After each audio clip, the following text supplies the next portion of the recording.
नमस्कार सभी बच्चों। आज अपन अवलोकन के बारे में अध्ययन करेंगे। उससे पहले मैं आपको अपना परिचय दे दूं। मैं डॉक्टर एच.एन. व्यास, सह आचार्य, समाजशास्त्र विभाग, माणिक्यलाल वर्मा राजकीय महाविद्यालय भीलवाड़ा। आज अपन प्रश्न पत्र फर्स्ट के अंतर्गत अवलोकन के बारे में बातचीत करना चाहेंगे कि अवलोकन हम लोग किसे कहते हैं और अवलोकन का उपयोग अनुसंधान में किस प्रकार इसका उपयोग होता है और किस प्रकार से एक अवलोकन के माध्यम से ऑथेंटिक अनुसंधान माना जाता है। जैसा कि हमें विदित है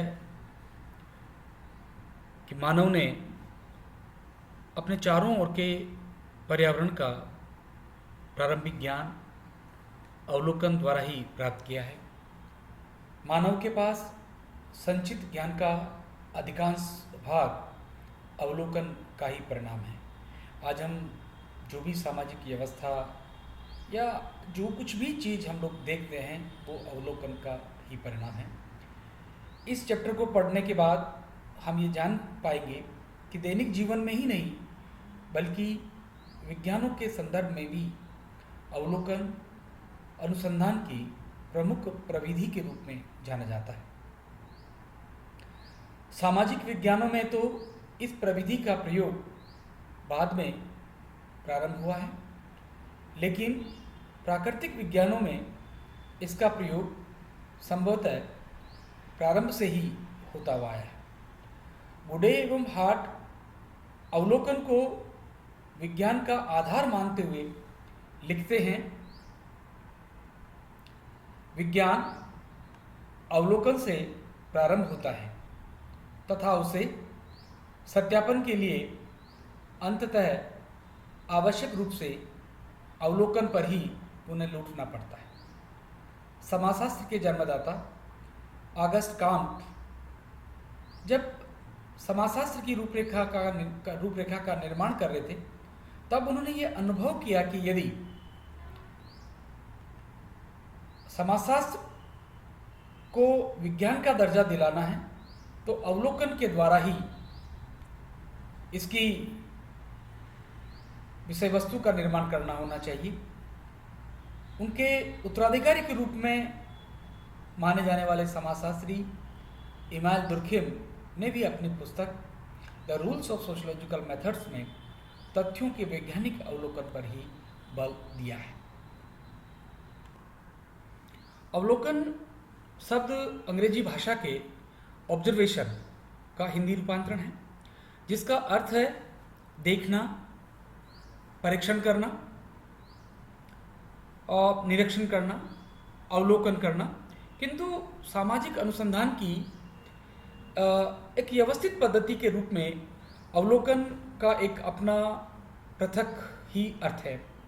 ऑक्सफोर्ड शब्दकोश के अनुसार उस डेफिनेशन में जो लिखा है, कारण और परिणाम अथवा पारस्परिक संबंधों के बारे में, कारण और परिणाम अथवा पारस्परिक संबंधों के बारे में घटनाओं को ठीक अपने उसी स्वरूप में देखना और उनका अवलोकन कर लेना ही अवलोकन है।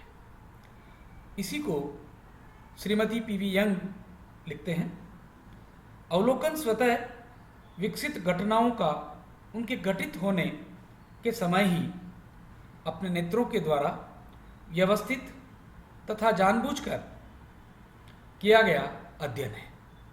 दूसरा, सी.ए. मोजर इसको लिखते हैं, सही अर्थों में कानों तथा वाणी की अपेक्षा आंखों का प्रयोग ही अवलोकन कहलाता है। नेक्स्ट, ए वुल्फ ने लिखा है कि वस्तुओं तथा घटनाओं, उनकी विशेषताओं एवं उनके मूर्त संबंधों को समझने और उनके संबंध में हमारे मानसिक अनुभवों की प्रत्यक्ष चेतना ही को जानने की क्रिया को अवलोकन कहते हैं।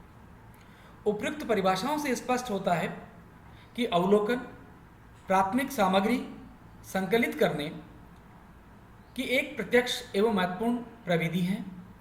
इसमें अनुसंधानकर्ता नेत्रों द्वारा नवीन अथवा प्राथमिक तथ्यों का विचारपूर्वक संकलन करता है।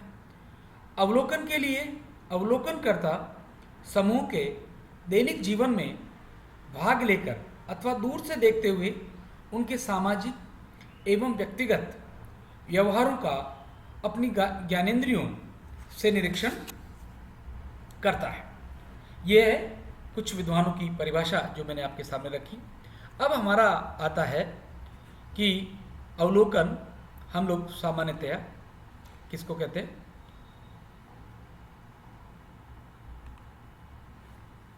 अवलोकन की क्या विशेषताएं हो सकती है?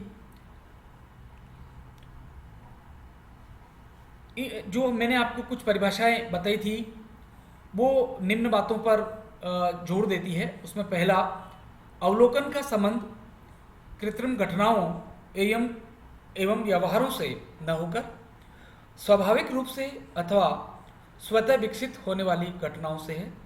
दूसरा, अवलोकनकर्ता की उपस्थिति घटनाओं से घटित होने के समय ही आवश्यक है ताकि वह उन्हें उसी समय देख सके। अवलोकन को सोच समझकर या व्यवस्थित रूप में आयोजित किया जाता है। उपरोक्त विवेचना से हम ये समझ चुके हैं कि अवलोकन सामाजिक शोध में सामग्री संकलित करने की एक प्रत्यक्ष एवं महत्वपूर्ण प्रविधि है। मेलिनोव्स्की ने ट्रोवियन द्वीपवासियों का, लिंड ने मिडल टाउन का, डोलार्ड ने सदर्व स्टेटस का, बार्नर एवं लंट ने चौक सिटी का अध्ययन अवलोकन विधि द्वारा किया है। भारत में doctor M N. Srinivasan, doctor Shyamacharan Dube, doctor B R. Chauhan, doctor इत्यादि समाजशास्त्रियों ने ग्रामीण अध्ययनों में इस विधि का प्रयोग किया है। अवलोकन के लिए कर्ता समूह अथवा समुदाय के दैनिक जीवन में भी भाग ले सकता है। सहभागी अवलोकन अथवा दूर बैठकर भी घटनाओं का अवलोकन कर सकता है। असहभागी अवलोकन। उपरोक्त विश्लेषण के आधार पर हम अवलोकन की निम्न विशेषताएं देख सकते हैं। पहला, मानवीय इंद्रियों का पूर्ण प्रयोग। यद्यपि अवलोकन में हम कानों, वाक शक्ति का प्रयोग भी करते हैं, परंतु इनका प्रयोग अपेक्षाकृत कम होता है। इसमें नेत्रों के प्रयोग का अधिक बल दिया जाता है, अर्थात अवलोकनकर्ता जो भी देखता है वही संकलित भी करता है। दूसरा, उद्देश्यपूर्ण एवं सूक्ष्म अध्ययन।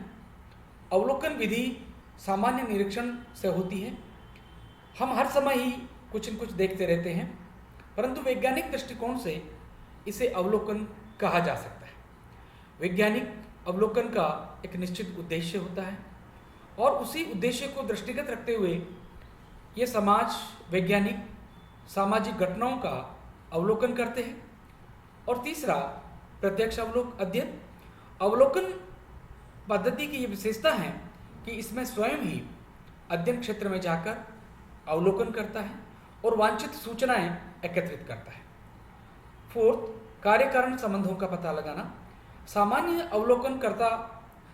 अवलोकन में अवलोकनकर्ता घटनाओं को केवल स्थायी तौर पर देखता है, जबकि वैज्ञानिक अवलोकन में घटनाओं के बीच कार्य कारण संबंधों को खोजा जाता है ताकि उनके आधार पर सिद्धांतों का निर्माण किया जा सके। निष्पक्षता। अवलोकन में क्योंकि अवलोकनकर्ता स्वयं अपनी आंखों से घटनाओं को घटते हुए देखता है, अतः उसके निष्कर्ष निष्पक्ष होते हैं। नेक्स्ट, सामूहिक व्यवहार का अध्ययन। सामाजिक अनुसंधान में जिस प्रकार से व्यक्तिगत व्यवहार का अध्ययन करने के लिए व्यक्तित्व अध्ययन पद्धति को उत्तम माना जाता है, उसी प्रकार से सामूहिक व्यवहार का अध्ययन करने के लिए अवलोकन विधि को उत्तम माना जाता है। अवलोकन की प्रक्रिया। अवलोकन सोच समझकर की जाने वाली क्रमबद्ध प्रक्रिया है, अतः अवलोकन प्रारंभ करने से पूर्व अवलोकनकर्ता अवलोकन के प्रत्येक चरण को सुनिश्चित कर लेता है। तो सबसे पहले प्रारंभिक आवश्यकताएं क्या होनी चाहिए अवलोकन के समय। अवलोकनकर्ता को सर्वप्रथम अवलोकन की रूपरेखा बनाने के लिए यह निश्चित करना पड़ता है कि उसे किसका अवलोकन करना है, तथ्यों का आलेखन कैसे करना है। तीसरा, अवलोकन का कौन सा प्रकार उपयुक्त होगा। फोर्थ, अवलोकनकर्ता व अवलोकित के मध्य संबंध किस प्रकार स्थापित किया जाना है। नेक्स्ट, पूर्व जानकारी प्राप्त करना। इस चरण के में अवलोकनकर्ता निम्न जानकारी पूर्व में प्राप्त कर लेता है, उसके बाद अपना अवलोकन प्रारंभ करता है। पहला, अध्ययन क्षेत्र की इकाइयों के संबंध में जानकारी। नेक्स्ट, अध्ययन समूह की सामान्य विशेषताओं की जानकारी, जैसे स्वभाव, व्यवसाय, रहन सहन इत्यादि। थर्ड, अध्ययन क्षेत्र की भौगोलिक स्थिति की जानकारी, घटनास्थलों का ज्ञान एवं मानचित्र इत्यादि। नेक्स्ट, विस्तृत अवलोकन रूपरेखा तैयार करना। रूपरेखा तैयार करने के लिए निम्न बातों को अनुसंधानकर्ता को विशेष तौर से निश्चित करना होता है। पहला, उपकल्पना के अनुसार अवलोकन हेतु तथ्यों का निर्धारण करना पड़ेगा। आवश्यकता अनुसार नियंत्रण की विधियों एवं परिस्थितियों का निर्धारण, सहयोगी कार्यकर्ताओं की भूमिकाओं का निर्धारण। अब हमारा जो नेक्स्ट होगा वो अवलोकन यंत्र। अवलोकन यंत्र क्या हो सकता है। अवलोकन कार्य प्रारंभ करने से पूर्व उपयुक्त अवलोकन यंत्रों का निर्माण करना आवश्यक होता है, जैसे अवलोकन निर्देशिका या डायरी, ताकि उसमें टू द पॉइंट आप ये डिसीजन ले सकते हैं कि किन किन बातों को क्या डायरेक्शंस होंगे, पहले क्या बात चीज़ देखेंगे, क्या चीज़ घटनाएं होगी। अवलोकन तथ्यों के लेखन के लिए उचित आकार के अवलोकन कार्ड, अवलोकन अनुसूची एवं चार्ट सूचनाओं को व्यवस्थित रूप से संकलित करने के लिए इसका प्रयोग किया जाता है। नेक्स्ट, अन्य आवश्यकताएं जो कि इन दिनों कुछ ज़्यादा प्रचलन में भी है, इसमें कैमरा, टैप रिकॉर्डर, मोबाइल आदि को शामिल किया जा सकता है, क्योंकि एट द टाइम सारी घटनाओं को याद रखना अथवा उनको लिखना तत्काल थोड़ा सा मुश्किल हो सकता है। ऐसी स्थिति में अनुसंधानकर्ता अपने टैप रिकॉर्डर, कैमरा, मोबाइल का उपयोग कर सकता है, ताकि उसमें जो भी सूचनाएं हैं वो संकलित की जा सके। अब अपन देखते हैं कि अवलोकन के प्रकार क्या हो सकते हैं। अवलोकन प्रविधि के अनुसार निम्न प्रकार से अवलोकन को वर्गीकृत किया जा सकता है। पहला, अवलोकन के प्रकार हम देखते हैं। पहला, व्यक्तिगत अवलोकन और दूसरा सामूहिक अवलोकन। अब व्यक्तिगत अवलोकन के अंदर के दो प्रकार हमें दिखाई देते हैं, अनियंत्रित अवलोकन और नियंत्रित अवलोकन। जो अनियंत्रित अवलोकन है उसको हम लोग 3 भागों में विभाजित करते हैं, पूर्ण सहभागी अवलोकन, और दूसरा असहभागी अवलोकन, और तीसरा अर्ध सहभागी अवलोकन। जो हमारा नियंत्रित अवलोकन है वो है घटना पर नियंत्रण, और दूसरा अवलोकन कर्ता पर नियंत्रण।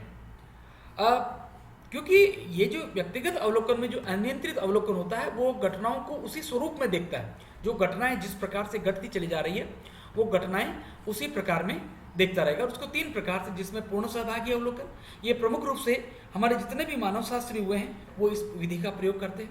और दूसरा असहभागी अवलोकन, अर्थात जब आवश्यकता होती है तो वो आवश्यकता होती है कि वो बाहर से उन घटनाओं को घटते हुए देखते हैं और उनको नोट करते रहते हैं, वो उसके अंतर्गत अपना पार्टिसिपेट नहीं करते हैं। जबकि अर्ध सहभागी अवलोकन होता है जिसमें आवश्यकता के अनुसार सम्मिलित भी हो जाते हैं और सम्मिलित से बाहर भी हो जाते हैं, वो अर्ध सहभागी अवलोकन कहलाता है। कल अपन देखेंगे नियंत्रित अवलोकन और ये सारा सामूहिक अवलोकन। धन्यवाद, नमस्कार।